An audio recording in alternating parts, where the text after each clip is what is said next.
he was breaking ground on social justice in the United States. He was breaking ground in Africa, which was one of his great passions in terms of lifting up the people on the African continent so that they could fulfill their God-given potential.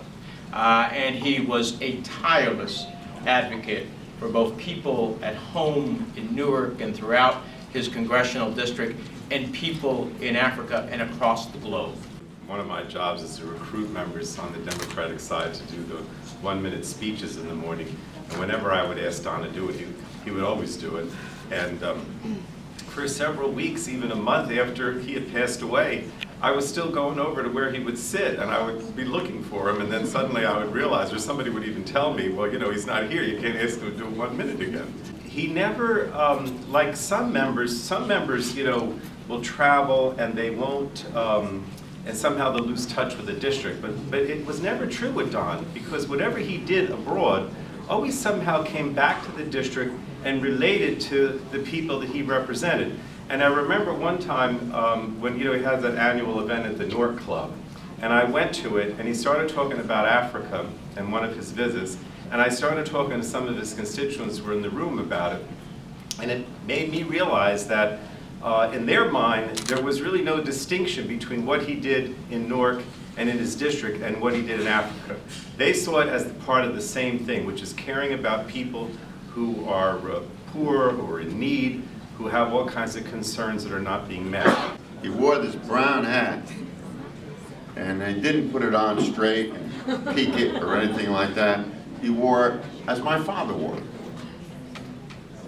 And, you know, my father started with nothing, not unlike the Paynes. And his touch with the middle class was with a cigar and a hat. And I remember your dad wearing that hat so many, many times, indoors and outdoors. And I hope before you throw away any of his hats that you will think of me. My father was a pretty simple man. He didn't have a lot of airs, didn't think much of what he was doing. He knew the work was important, but he used to tell me that he did it because he could, and he was in a position to help people. He always sided with people that he thought needed his help. And it was always the underdog, the downtrodden, the underrepresented.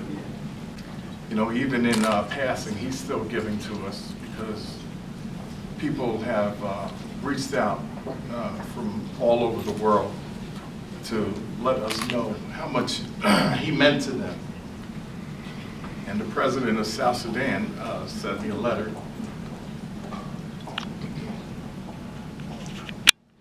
And he stated that if it wasn't for Donald Payne, his country would not exist. And I thought that was a very telling honor.